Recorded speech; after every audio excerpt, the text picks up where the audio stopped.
काम से हुआ है जन्म, दो विपरीत कामों के मिलन पर तुम्हारा जीवन खड़ा है। इसलिए करीब करीब असंभव है, मनोवैज्ञानिक के हिसाब से तो बिल्कुल असंभव है कि व्यक्ति काम वासना के पार हो जाए। धर्म शास्त्र भी यही कहते हैं। आत्म पुराण में बड़ा अद्भुत वचन है, कामेन विजितो ब्रह्मा, कामेन विजितो हरा, कामेन विजितो विष्णु, सक्रा कामेन निर्जिता। काम ने जीता ब्रह्मा को, काम ने हराया शंकर को, काम ने हराया विष्णु को। काम से कौन कब जीता, काम से सब हारे। काम का बल तो प्रबल है, और जिसका जितना ज्यादा बल प्रबल है उसके पार होने में उतना ही संघर्षण होगा। इसलिए कहते हैं वैरी रूप काम। इस जगत में अगर टक्कर ही लेनी हो किसी से, अगर हिम्मत ही हो टक्कर लेने की, अगर संघर्ष करने का और योद्धा करने का, योद्धा बनने का रस हो, तो छोटे मोटे दुश्मन मत चुनना। ख्याल रखना, जितना बड़ा दुश्मन चुनोगे उतनी ही बड़ी तुम्हारी विजय होगी। छोटे मोटे को हरा भी दिया तो क्या सार है। कहते हैं जंगल में, ईसप की कथा है, एक गधे ने सिंह को चुनौती दे दी और कहा अगर हो हिम्मत तो आ मैदान में और हो जाए सीधा युद्ध। लेकिन सिंह चुपचाप चला गया। सियार ये सुन रहा था। उसने थोड़ा आगे बढ़ के सिंह को पूछा कि सम्राट बात क्या है, एक गधे की चुनौती को भी तुम स्वीकार नहीं किए? उन्होंने कहा पागल हुआ, अगर उसकी चुनौती मैं स्वीकार करूं तो पहले तो अफवाह उड़ जाएगी कि सिंह गधे से लड़ा, ये बदनामी होगी। ऐसा कभी हुआ नहीं, ये हमारी कुल वंश परंपरा में नहीं हुआ कि गधे से लड़े। लड़ना है गधे से, गधे को समाप्त कर दे सकते हैं, लड़ना क्या है। अगर गधा हारा तो उसका कोई अपमान नहीं, हम जीते भी तो कोई सम्मान नहीं। लोग कहेंगे क्या जीते, गधे से जीते। और कहीं भूल चूक जीत गया गधा, गधे हैं इनका भरोसा क्या। तो हम सदा के लिए मारे गए। इसलिए मैं चुपचाप चला आया हूं, गधे से झंझट में पड़ना ठीक नहीं। छोटे से अगर तुम उलझोगे, जीते भी तो छोटे से जीते, और काश हार गए तो छोटे से हारे। दुश्मन जरा सोच के चुनना। मित्र तो कोई भी चल जाएगा, शत्रु जरा सोच के चुनना। शत्रु जरा बड़ा चुनना, क्योंकि चुनौती, संघर्षण तुम्हें अवसर देगा तुम्हारे अपने आत्मविकास का। तो जो बाहर की चीजों से लड़ते रहते हैं वो अगर जीत भी जाएं तो चीजों से ही जीतते हैं।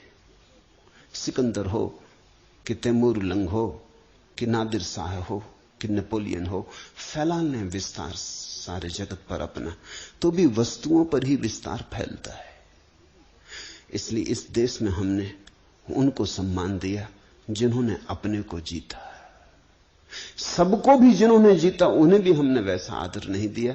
हमने आदर उन्हें दिया जिन्होंने स्वयं को जीता, क्योंकि स्वयं को जीतने का एक ही उपाय है, और वो है काम ऊर्जा से अतिक्रमण हो जाना, काम ऊर्जा के पार हो जाना।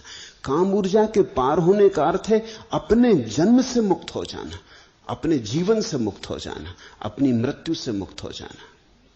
काम ऊर्जा ने तुम्हें जन्म दिया, और काम ऊर्जा की उत्फुल्लता ही तुम्हारी जवानी है, तुम्हारा जीवन है। और जब काम की ऊर्जा थक जाएगी और विसर्जित होने लगेगी, वही तुम्हारी मृत्यु होगी। तो तुम्हारे जीवन की सारी कथा प्रथम से लेकर अंत तक काम की कथा है। अगर तुम इस काम के अंतर्गत ही बने रहे तो तुम कभी मालिक की तरह न जिए, एक गुलाम की तरह जिए। स्वयं का मालिक बनना हो, और अगर चुनौती ही स्वीकार करनी हो किसी की, तो स्वयं में छिपी इस चुनौती को ही स्वीकार कर लेना उचित है। इसलिए धर्मशास्त्र काम को वैरी रूप कहते। ये सिर्फ निंदा नहीं है, इसमें सम्मान भी छिपा है। वो ये कहते हैं कि अगर शत्रुता ही करनी हो तो काम से करना, क्योंकि कामेन विजितो ब्रह्मा, काम ने ब्रह्मा को भी हराया।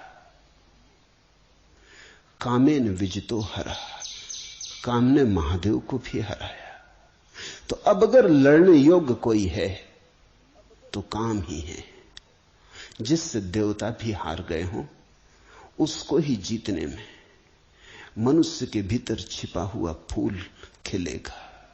जिससे सब हार गए हों, उसको ही जीतने में तुम्हारे भीतर पहली दफे प्रभु का साम्राज्य निर्मित होगा। भारत अकेला देश है जहां हमने बुद्ध पुरुषों के चरणों में देवताओं को झुकाया है। जब सिद्धार्थ गौतम बुद्धत्व को उपलब्ध हुए तो कथा है कि ब्रह्मा, विष्णु, महेश तीनों उनके चरणों में अपना नैवेद्य, अपनी पूजा चढ़ाने आए। जब महावीर परम ज्ञान को उपलब्ध हुए तो देवताओं ने फूल बरसाए। लेकिन देवता क्यों बरसाते होंगे फूल एक मनुष्य के चरणों में? इसलिए कि ये मनुष्य उस सीमा के भी पार जा चुका जिस सीमा के पार अभी देवता भी नहीं गए। अभी इंद्र भी अप्सराओं में उलझा है। अभी स्वर्ग में भी वही काम व्यापार चल रहा है जो पृथ्वी पर चल रहा है। थोड़ा व्यवस्थित चल रहा है, थोड़ा ढंग से चल रहा है। ज्यादा सुंदर स्त्रियां हैं, ज्यादा सुंदर देह है, ज्यादा लंबी आयु है, भोग की सब सुविधाएं, सामग्रियां हैं। जो हमने स्वर्ग में देवताओं के लिए व्यवस्था की है, वही व्यवस्था विज्ञान आदमी के लिए पृथ्वी पर कर देने की कोशिश कर रहा है। मैंने तो सुना है एक आदमी मरा और स्वर्ग पहुंचा, तो वो बड़ा हैरान हुआ। वहां उसने देखा कि कुछ लोग जंजीरों से बंधे, स्वर्ग में जंजीरों से बंधे। उसने द्वारपाल से पूछा कि तो मुझे घबराहट का कारण मालूम होता, नरक में बंधे हो ये समझ में आता है, इस स्वर्ग में भी अगर बंधन है और लोग जंजीरों में बंधे हैं, ये किस तरह का स्वर्ग है? वो द्वारपाल हंसने लगा। उसने कहा ये अमरीकी है, ये जब से आए हैं तब से ये धुन लगाए कि हमें अमेरिका वापस जाना है, यहां से तो वहीं बेहतर था।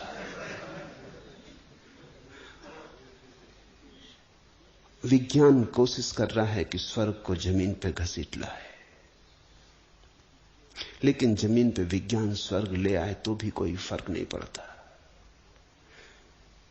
तुम्हारी काम वासना को कितनी ही तृप्ति की सुविधा जुटा दी जाए, तृप्ति नहीं होगी, क्योंकि काम वासना का स्वभाव अतृप्ति है।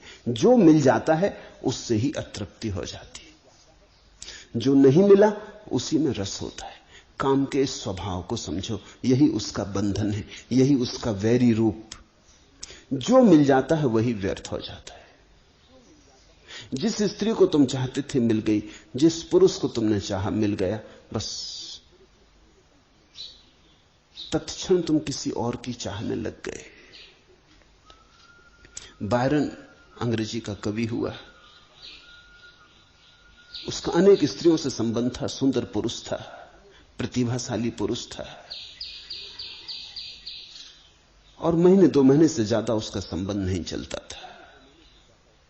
लेकिन एक स्त्री ने उसे बिल्कुल मजबूर कर दिया विवाह करने को। उसने कहा विवाह नहीं किया तो हाथ भी नहीं छूऊंगी, और वो दीवाना हो गया उसे अपने करीब लेने को। आखिर विवाह के लिए राजी होना पड़ा। जब वो विवाह हो गया और चर्च से बायरन उतरता था अपनी नई विवाहित पत्नी का हाथ पकड़े हुए, सीढ़ियां पार कर रहा था, ठिठक के खड़ा हो गया। उसने अपनी पत्नी से कहा, आश्चर्य, मैं तेरे लिए दीवाना था, महीनों सोया नहीं, और अभी क्षण भर के लिए तेरा हाथ मेरे हाथ में है, लेकिन तेरा मुझे सुध भूल गई। राह से वो जो स्त्री जा रही, मेरा